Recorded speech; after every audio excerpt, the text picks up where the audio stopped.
औज़ुबिल्लाहि मिनश्शैतानिर्रजीम बिस्मिल्लाहिर्रहमानिर्रहीम। बेटा कल हमने डिस्कस किया था रिलेटिव अबंडेंस ऑफ आइसोटॉप्स। आज का हमारा टॉपिक है एवरेज एटॉमिक मास। जैसा कि बेटा हमने प्रीवियस लेक्चर में थोड़ा सा इसे एक्सप्लेन करने की कोशिश भी की थी कि हमारे पास जब कोई एलिमेंट की बात की जाती है तो उस एलिमेंट के अंदर more than one type of particles होते हैं अकॉर्डिंग टू या due to different mass number. Carbon के बेटा हमारे पास है 3 किस्म के पार्टिकल हैं, कार्बन 12, कार्बन 13, कार्बन 14। जबकि इनके एटॉमिक नंबर हमारे पास सेम है, तो हमने इन पार्टिकल्स को जिनका एटॉमिक नंबर सेम लेकिन मास नंबर डिफरेंट हो, हमने इन्हें आइसोटॉप्स का नाम दिया था। जिस वक्त हम बात करते हैं बेटा इस एलिमेंट कार्बन की, सर इस कार्बन ने केमिकल रिएक्शन में पार्टिसिपेट किया है, हमने कोई न्यूमेरिकल सॉल्व करना है, तो बताएं आप कार्बन 12 इस्तेमाल करेंगे मास, या कार्बन का मास 13 इस्तेमाल करेंगे, या कार्बन का मास 14 इस्तेमाल करेंगे। तो बेटा मैं इनमें से कोई भी मास इस्तेमाल नहीं करूंगा। क्यों? क्योंकि अगर न्यूमेरिकल सॉल्व करते हुए मैं कार्बन 12 की बात करूं तो उसका मतलब यह होगा कि आपके एलिमेंट में सिर्फ और सिर्फ कार्बन 12 मौजूद है। अगर न्यूमेरिकल सॉल्व करते हुए मैं कार्बन 13 की बात करूं तो उसका मतलब यह है कि इस एलिमेंट में ये दोनों पार्टिकल मौजूद नहीं है। लेकिन सर ऐसा तो नहीं है, जब आपको एलिमेंट मिलेगा आपको ये तीनों पार्टिकल इसके अंदर मौजूद मिलेंगे। बिल्कुल ऐसा ही है। इसका मतलब है कि एलिमेंट जो है वो इन तीनों पार्टिकल्स का मिक्सचर है। तो सर फिर हम न्यूमेरिकल सॉल्व करते हुए किस मास को इस्तेमाल करेंगे? बेटा हम इन तीनों मैसेज का एवरेज लेंगे। क्या लेंगे बेटा? एवरेज। वो जो एवरेज मैस आएगा हम उसे इस्तेमाल करेंगे टू सॉल्व न्यूमेरिकल या फिर किसी भी किस्म की प्रॉब्लम को सॉल्व करने के लिए। इसका मतलब है कि हम जो एलिमेंट का मास लेते हैं वो हकीकत में उसके तमाम आइसोटॉप्स का एवरेज मास होता है, वो किसी इंडिविजुअल आइसोटॉप का मास हरगज नहीं होता। तो इस तरह बेटा हमारे पास एक एलिमेंट के जब मोर देन वन आइसोटॉप्स मौजूद हों तो बजाय इसके कि हम एक आइसोटॉप्स का मास इस्तेमाल करें, हम तमाम आइसोटॉप्स का एवरेज मास इस्तेमाल करते हैं। तो हम फिर क्वेश्चन अराइज कर देते हैं कि sir what is average atomic mass. तो देखिएगा बेटा जरा कि हम इसे यूं डिफाइन करेंगे, क्योंकि मैंने आपको क्वेश्चन भी लिखवाना है कि sir as elements have more than one isotopes, more than one isotopes। Sir जैसा कि एक एलिमेंट के एक से ज्यादा आइसोटॉप्स होते हैं, फिर हम क्या करते हैं? So we take average masses या average mass of all the isotopes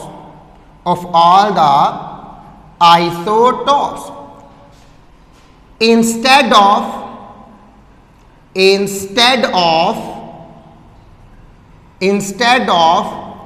mass of an individual isotope। Sir एक आइसोटॉप्स का मास इस्तेमाल करने की बजाय, एक आइसोटॉप्स का मास लेने की बजाय हम तमाम आइसोटॉप्स का एवरेज मास इस्तेमाल करते हैं। तो सर ये एवरेज मास होता क्या है, हम इसे डिफाइन कर लेते हैं। बेटा देखिएगा हमारे पास जितने भी आइसोटॉप्स हैं, मसलन मैं नियॉन की बात करता हूं, मेरे पास नियॉन एक सैंपल है, नेचुरली अकरिंग है हमारे पास, तो इसके 3 हमारे पास आइसोटॉप्स हैं। तीनों की रिलेटिव अबंडेंस है मेरे पास। सर एक है नियॉन 10 20, एक है नियॉन 1021 और एक है हमारे पास नियॉन 22। एटॉमिक मास सबका क्या है बेटा से। ये जो नियॉन सैंपल है इसके अंदर 3 किस्म के पार्टिकल हैं जिनका मास नंबर है 20, 21, 22 है, जबकि एटॉमिक नंबर 10, 10, 10 यानी कि इक्वल है। अब यहां पे बेटा हमारे पास ये जो नियॉन 20 है इसकी रिलेटिव अबंडेंस हमारे पास 90.92% है और ये जो आपके पास नियॉन 21 है इसकी रिलेटिव अबंडेंस 0.26% है। और यहां पे बेटा हमारे पास नियॉन 22 जो है इसकी रिलेटिव अबंडेंस 8.82% है।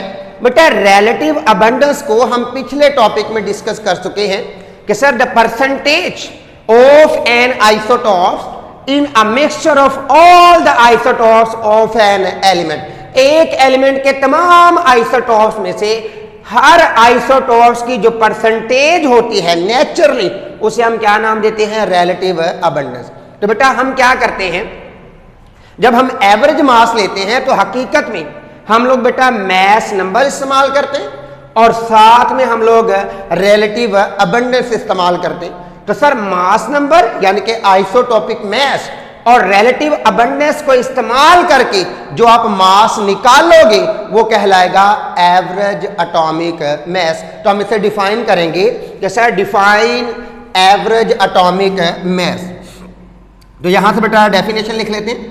It is the mass, it is the mass, it is the mass obtained from isotopic mass of all the isotopes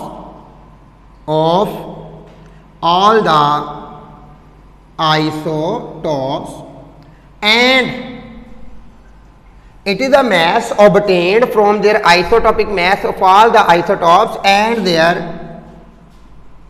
relative abundance। Sir ऐसा मैस जो आप आइसोटॉपिक मैस और रिलेटिव अबंडेंस से हासिल करते हैं तो ये हमारे पास क्या कहलाता है एवरेज एटॉमिक मैस। इसे बेटा एक्सप्लेन करने के लिए हम एक एग्जाम्पल कंसीडर कर लेते हैं। तो क्या करेंगे let us consider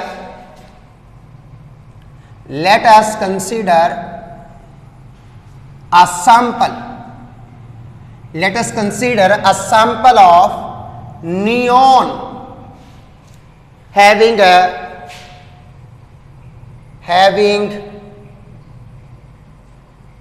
3 isotopes, that is neon 20, neon 21, neon 22 with their relative abundance,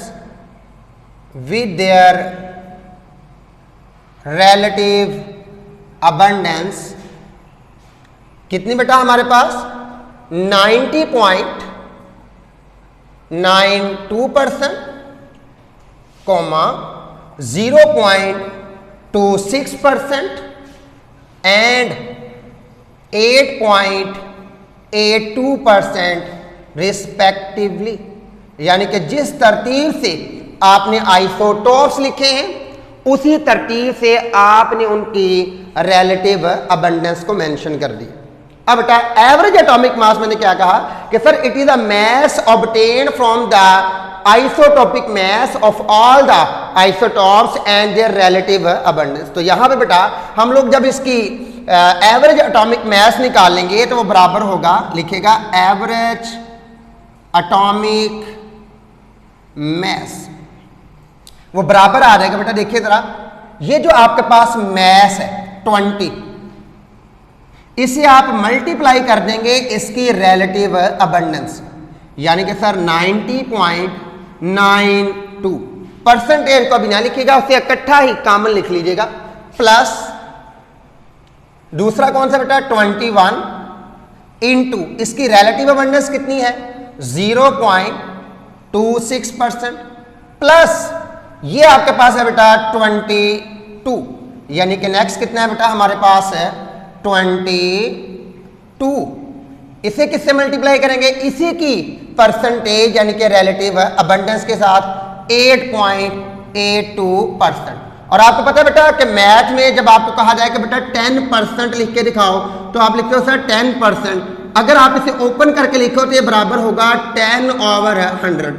तो इस परसेंटेज का 100, इस परसेंटेज का 100 और इस परसेंटेज का 100 मैं कॉमनली इकट्ठा ही नीचे लिख देता हूं ओवर 100। तो इससे बेटा हमारे पास एवरेज एटॉमिक मास हासिल होगा। और अगर आप इसे सॉल्व करेंगे तो आंसर आएगा 20.18 AMU एटॉमिक मास यूनिट। अगर आप बेटा ऑब्जर्व करें कि दिए गए सैंपल में तीनों आइसोटोप्स में से किसी भी आइसोटोप्स का मास 20.18 AMU नहीं है, यानी कि सर जो मास हम लोग न्यूमेरिकल सॉल्व करने के लिए इस्तेमाल करते हैं या फिर जो मास पीरियोडिक टेबल में लिखा जाता है वो एलिमेंट के आइसोटोप्स का इंडिविजुअल मास नहीं होता, बल्कि उसके तमाम आइसोटोप्स का एवरेज मास होता है। और यही वजह है कि आपके पास पीरियोडिक टेबल में लिखा गया मास होल नंबर नहीं होता, मोस्टली वो फ्रैक्शंस में आता है। क्योंकि अगर हमारे पास होल नंबर है तो इसका मतलब वो किसी एक आइसोटोप्स का बाद का आ भी सकता है, ऐसी बात नहीं है। लेकिन सर हमारे पास most of the elements have fractional atomic mass. Why, हमें एक क्वेश्चन भी आ सकता है कि sir why atoms have fractional atomic mass. तो मैं बाद में आपको इसका आंसर भी लिखवाता हूं कि सर ये फ्रैक्शनल एटॉमिक मास क्यों आते हैं, इशारिया में फ्रैक्शन में मास नंबर क्यों आता है। तो हम कहते हैं बेटा ये किसी एक आइसोटॉप्स का मास नहीं है, बल्कि ये तमाम आइसोटॉप्स जो एक एलिमेंट के अंदर मौजूद हैं उनका एवरेज एटॉमिक मास है। और ये डिपेंड करता है दो चीजों में, number 1 isotopic mass of all the isotopes, number 2 and their relative abundance and their natural occurrence and their percentage। एक ही बात है। तो बेटा हमारे पास इसलिए ये फ्रैक्शन में आता है। अब यहां पे अगर हम ऑब्जर्व करें तो हम ये लिख सकते हैं कि sir it is shown that none of the neon isotope has 20.18 AMU mass। तो यहां पे क्या लिखेंगे बेटा, it is shown that no individual neon isotope has 20.18 AMU atomic mass। thus 20.18 atomic mass unit is the average of all the isotopes। या यूं कह लो कि sir 20.18 AMU is the average atomic mass of all the isotopes of neon element। Sir ये neon element के तमाम isotopes का average atomic मास है। तो क्वेश्चन जो हमारा है वो ये है बेटा, और इंपॉर्टेंट भी बहुत ज्यादा है कि सर बताएं ये फ्रैक्शन में क्यों है। सर हम क्लोरीन का 35.5 एटॉमिक मास क्यों लेते हैं। तो ये आपके लिए बेटा असाइनमेंट है, आप इसे कैलकुलेट भी करेंगे कि sir why chlorine has 35.5 AMU atomic mass. तो मैं आपको बता देता हूं कि सर हमारे पास क्लोरीन जो है वो 2 आइसोटॉप्स रखता है, उसकी आप नेचुरल अबंडेंस कैलकुलेट करके आप वहां से उसका एवरेज एटॉमिक मास भी निकाल लेंगे उसके दोनों आइसोटॉप्स से। ये आपके लिए असाइनमेंट है। लेकिन हम अपने क्वेश्चन पे आते हैं। क्वेश्चन क्या था हमारा कि sir Y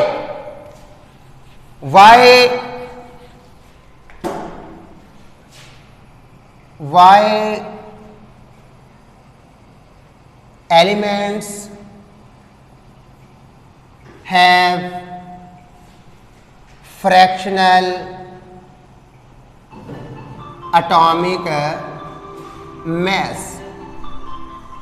Y elements have average atomic mass, तो आप क्या कहेंगे sir, elements have average atomic mass because it is the mass, यहां से शुरू कर लेंगे, वहीं से शुरू करेंगे बेटा, एलिमेंट्स यहां से शुरू करेंगे, मैं ब्रैकेट लगा देता हूं कि elements have average atomic mass because, यहां से आ जाएंगे बेटा, because it is the mass obtained from isotopic mass of all the isotopes of their from the all the isotopes and their relative abundance। या फिर आप ऐसे कर लें यहीं से कि सर क्योंकि एक एलिमेंट के मोर देन वन आइसोटॉप्स होते हैं तो हम किसी एक आइसोटॉप्स का मास नहीं लेते बल्कि तमाम आइसोटॉप्स का एवरेज मास लेते हैं, इसलिए वो हमारे पास फ्रैक्शन आता है। तो आप इसके आंसर में इस सारे को यहां से स्टार्ट कर लें और यहां तक बेटा आप लिखेंगे, तब जाके आपका ये क्वेश्चन जो है वो मुकम्मल होगा। और याद रखिएगा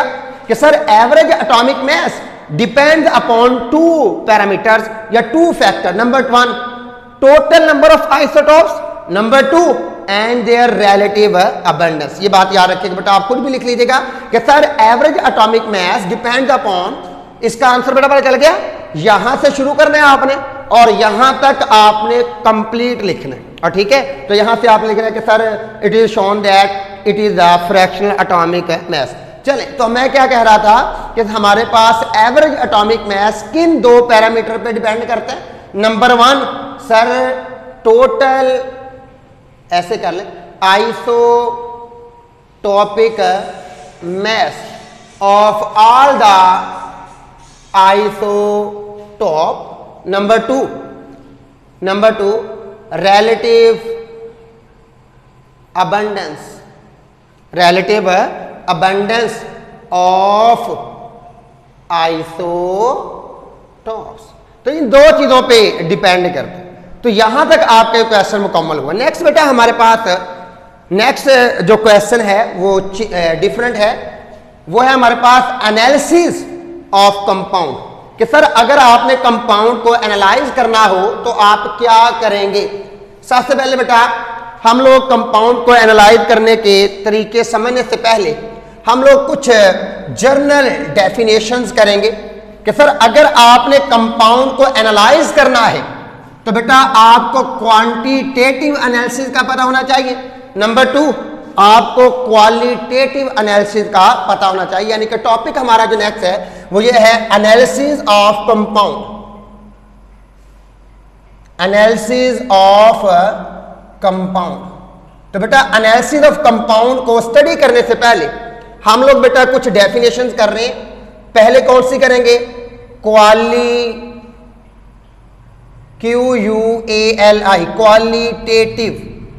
क्वालिटेटिव एनालिसिस। देखिए क्वालिटेटिव एनालिसिस क्या है, मेरे पास बेटा ये ग्लूकोज है C6H12O6, फर्ज करेंगे मेरे पास 1 मॉलिक्यूल है, तो आप यहीं से बता सकते हैं कि सर ग्लूकोज के अंदर कार्बन मौजूद है, ग्लूकोज में हाइड्रोजन मौजूद है, ग्लूकोज में ऑक्सीजन मौजूद है।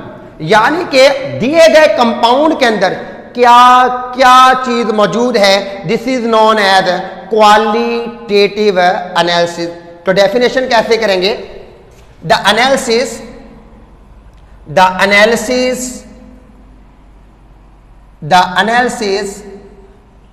in which chemist is concerned, chemist अपनी बात कर रहा हूं बेटा मैं, the analysis in which chemist is concerned with the detection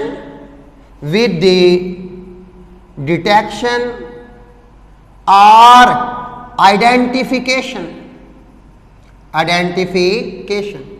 of different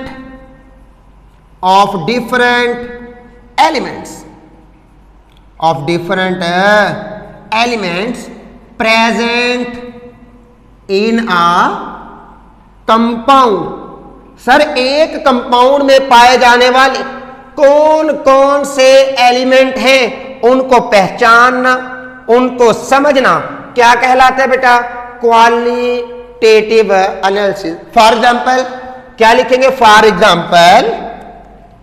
example glucose, for example glucose consist of carbon, hydrogen and oxygen.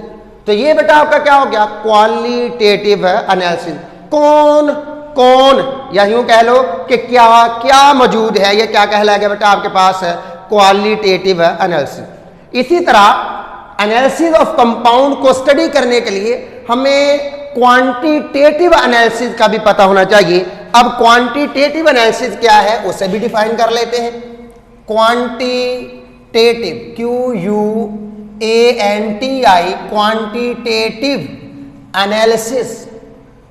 Quantitative analysis sir कितना, जब आपको कहा जाता है कि बाजार से कोई चीज लेके आओ तो आपके तो कितनी क्वांटिटी बता दें, कितनी लेके आनी है। तो यहां पे देखिए, अगर मेरे पास एक मॉलिक्यूल ग्लूकोज का है तो मुझे पता है कि इसके अंदर कार्बन की तादाद 6 है, इसके अंदर हाइड्रोजन की तादाद 12 है, इसके अंदर ऑक्सीजन एटम्स की तादाद 6 है। तो आपने क्वांटिटी बताई है, यानी कि सर ऐसा एनालिसिस जिसके अंदर आप कंपाउंड में मौजूद एटम्स की तादाद बताते हैं। तो ये था एक मॉलिक्यूल। इसी तरह अगर मेरे पास 1 मोल हो, क्या हो बेटा? 1 मोल होता है 6.02 इंटू 10⁻23 पार्टिकल्स। तो सर अगर आपके पास 1 मोल ऑफ ग्लूकोज हो तो बेटा देखिएगा जरा, अगर 1 मोल ग्लूकोज हो तो उसके अंदर कार्बन होंगे 6.02 इंटू 10⁻23 कार्बन एटम्स, नंबर 2। या फिर इसे आप लिख सकते हो 1, सॉरी टू से, या फिर आप इसे लिख सकते हो बेटा 6 मोल ऑफ कार्बन। इसी तरह हाइड्रोजन कितने हैं सर? 6 ये बेटा आपके पास कितने हैं? 12 है ना। तो ये थोड़ा सा बेटा दोबारा लिख लीजिएगा जरा इसे, कि आपने 1 मोल लिया है तो बेटा यहां पे आपके पास आएंगे 6 इंटू 6.02 इंटू 10⁻23 कार्बन एटम्स, या फिर बेटा 6 मोल ऑफ कार्बन। समझ आ गई बात की? एक मोल में 6 मोल कार्बन है, यानी कि 6 इंटू 6.02, 6 से मल्टीप्लाई कर दिया। और हाइड्रोजन की बात करें तो बेटा 12, यानी कि sir 12 into 6.02 into 10⁻23 hydrogen atoms, या फिर बेटा आपके पास आएगा 12 मोल ऑफ हाइड्रोजन एटम्स। एक ही बात है, क्योंकि बेटा ये जो आपके पास है ना, ये मोल होता है, तो 12 मोल बन जाएंगे। इसी तरह ऑक्सीजन कितने हैं सर? हमारे पास है 6 इंटू 6.02 इंटू 10⁻23 ऑक्सीजन एटम्स हैं, या फिर आप इसे यूं कह सकते हैं कि sir 6 mole of oxygen atoms. तो पता चला कि सर एक मॉलिक्यूल में 6 कार्बन एटम हैं, लेकिन एक मोल में 6 मोल कार्बन एटम हैं। सर एक मॉलिक्यूल में 12 हाइड्रोजन एटम हैं, लेकिन एक मोल में हमारे पास 12 मोल ऑफ हाइड्रोजन एटम है। आपने क्वांटिटी बतानी है। क्या बतानी बेटा? क्वांटिटी। आप एक मॉलिक्यूल में बता दें, आप एक मोल में बता दें, जितनी क्वांटिटी पार्टिकल्स की होगी वही आपने बतानी है। और उस क्वांटिटी को मालूम करना क्या कहलाता है? Quantitative analysis. तो डेफिनेशन क्या करेंगे? The analysis in which relative amount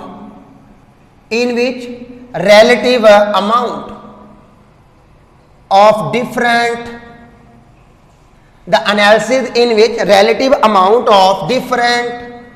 elements present in a compound is determent. Sir किसी कंपाउंड में मौजूद ये जो मुख्तलिफ एलिमेंट्स हैं इनकी रिलेटिव अमाउंट बतानी। सर देखें, ग्लूकोज में अगर 6 कार्बन हुए तो हाइड्रोजन 12 होंगे। सर अगर आपके पास कार्बन हाफ कर दिए जाएं, 3 कर दिए जाए तो हाइड्रोजन आपके पास 6 रह जाएंगे। ये है रिलेटिव एक के लिहाज से। दूसरा, अगर आप 2 मॉलिक्यूल ले लोगे तो कार्बन हो जाएंगे 12 और हाइड्रोजन हो जाएंगे 24, यानी कि आप मिकदार बढ़ाते जाओ, रिलेटिवली ये मिकदार भी क्या होती जाएगी, बढ़ती जाएगी। इसे कहा जाता है बेटा रिलेटिव अमाउंट। तो sir the analysis in which relative amount of different elements present in a compound is determined. तो इसकी एग्जांपल लिखेंगे। फॉर एग्जांपल, अब आपकी मर्जी है, आप एक मॉलिक्यूल में बता दो, आप एक मोल में बता दो। तो मैं मोल में बता देता हूं। For example 1 mole of glucose, 1 mole of glucose contain कितने बेटा, 6 mole of carbon atom, 6 moles of carbon atom, comma 12 mole of 12 moles of hydrogen atom and 6 moles of oxygen atom. तो ये बेटा आपने क्वांटिटी मोल की मोल में बता दी, मॉलिक्यूल की आपने एटमों में बतानी थी। तो हमारे पास ये क्या कहलाएगा, क्वांटिटेटिव एनालिसिस। एक और डेफिनेशन है हमारे पास, परसेंटेज। यानी कि सर अगर आपने ये क्वांटिटी मालूम करनी है तो हम हकीकत में पहले इनकी परसेंटेज मालूम करेंगे। क्या मालूम करेंगे बेटा, परसेंटेज। इसे मैं रेज करने लगा हूं जी, परसेंटेज। अब देखो बेटा परसेंटेज क्या होती है। आपके मार्क्स आते हैं, आपने 50 नंबर का पेपर दिया है इस्लामिक स्टडी का, आपको मार्क्स पूछे जाते हैं, आपको कहा जाता है बेटा मार्क्स बताओ। फॉर एग्जांपल आपके 50 में से 25 नंबर आए हैं, लेकिन आप कहते हैं सर जी हमारे तो 50% मार्क्स है, यानी कि 50 में से तो आपने टोटल लिए हैं, लेकिन परसेंटेज में आपके पास 50 बढ़ रही। सर हमारे 50 में से 40 नंबर आए हैं, परसेंटेज कितनी बनेगी, 80%। यानी कि जब परसेंटेज की बात की जाती है, हकीकत में आप 100 में से बता रहे होते, हालांकि पेपर आपने 50 का दिया है, लेकिन जब परसेंटेज की बात की जाती है तो आप 100 में से बता रहे होते हो। यह कहलाती है परसेंटेज। तो हम पहले डेफिनेशन करेंगे, percentage of an element. Sir percentage of an element क्या होती है, तो बेटा देखें, अगर मैं 100 ग्राम कोई कंपाउंड लूं, मसलन C6H12O6, मैंने 100 ग्राम ग्लूकोज ले लिया, इसके अंदर कार्बन का जितना मास होगा, number of grams of carbon, number of grams of carbon, ये इसकी क्या कहलाएगी, परसेंटेज ऑफ कार्बन। यानी कि sir the number of grams of an element present in 100 gram of compound. Sir 100 gram compound में एक एलिमेंट का कितना वजन है, वो उस एलिमेंट की क्या कहलाएगी, परसेंटेज। तो डेफिनेशन क्या आ जाएगी, the number of grams, the number of grams of an element, the number of grams of an element present in 100 grams of a compound। तो सर 100 ग्राम कंपाउंड के अंदर एलिमेंट के कितने ग्राम है, वो उसकी क्या कहलाएगी, परसेंटेज ऑफ एन एलिमेंट। तो इसका फार्मूला आपके पास आ जाएगा, परसेंटेज ऑफ एन एलिमेंट। कैसे निकालेंगे फार्मूले के लिए बेटा, ये हमारे पास आ जाएगा mass of an element in a compound. Sir इस कंपाउंड के अंदर इसका मास कितना है, divided by molar mass, divided by molar mass of compound. जैसे सर ग्लूकोज का मोलर मास कितना है आपके पास, 180 ग्राम, ये इसका मोलर मास है। और परसेंटेज के लिए हम किससे मल्टीप्लाई कर देंगे, 100 से। तो sir mass of an element in a compound over molar mass of compound. बेटा आपकी बुक में ना फार्मूला मास लिखा हुआ है, फार्मूला मास सिर्फ और सिर्फ आयनिक कंपाउंड का होता है, लेकिन सर ग्लूकोज तो मोलेकुलर है। सर ग्लूकोज से आपके पास कोवलेंट है, तो इसका फार्मूला मास नहीं होता, इसका मोलेकुलर होता है। बेटा फार्मूला मास हो यानी कि आयनिक कंपाउंड का हो, या मोलेकुलर मास हो यानी कि कोवलेंट कंपाउंड का हो, हम दोनों को जनरली मोलर मास कह सकते हैं। समझ आई ना? तो इसलिए ज्यादा हमारे लिए इंपॉर्टेंट जो वर्ड है वो मोलर है। आपकी बुक में फार्मूला मास लिखा हुआ है, वो किसी हद तक रॉन्ग है, क्योंकि जब आपके पास कोवलेंट कंपाउंड आएगा तो मैं मोलर मास को तो एक्सेप्ट कर लूंगा, लेकिन फार्मूला मास को मैं रिजेक्ट कर दूंगा, क्योंकि फार्मूला मास सिर्फ और सिर्फ आयनिक कंपाउंड का होता है, मोलेकुलर या कोवलेंट कंपाउंड का नहीं होता। तो बेटा हमारे पास है मोलर मास क्या होता है कि एक मोल का जितना मास है, मसलन सर कार्बन हमारे पास एक कार्बन का मास होता है 12, तो 6 कार्बन का कितना होगा उसे आप कर लेंगे। एक हाइड्रोजन का 1 है तो 12 का कितना होगा उसे आप जमा कर लें। और एक ऑक्सीजन का बेटा हमारे पास एक ऑक्सीजन का कितना होता है 16, तो सर 6 का कितना होगा। ये सारे मासेस को जब आप जमा करेंगे तो आंसर कितना आएगा 180 ग्राम, तो वो आप यहां पे लिख देंगे। तो परसेंटेज ऑफ एन एलिमेंट बराबर होते हैं mass of an element in a compound divided by molar mass of that compound multiplying by 100। तो ये आपका क्या आएगा बेटा परसेंटेज ऑफ एन एलिमेंट। तो यहां तक बेटा आपकी तीनों डेफिनेशन मुकम्मल हुई। इंशाल्लाह नेक्स्ट टॉपिक में हम इन्हें यूज करके इंपिरिकल फार्मूला और मोलेकुलर फार्मूला को एक्सप्लेन करेंगे, उनको ड्राइव करने के तरीके अखज करेंगे। तब तक के लिए बेटा जी अल्लाह हाफिज।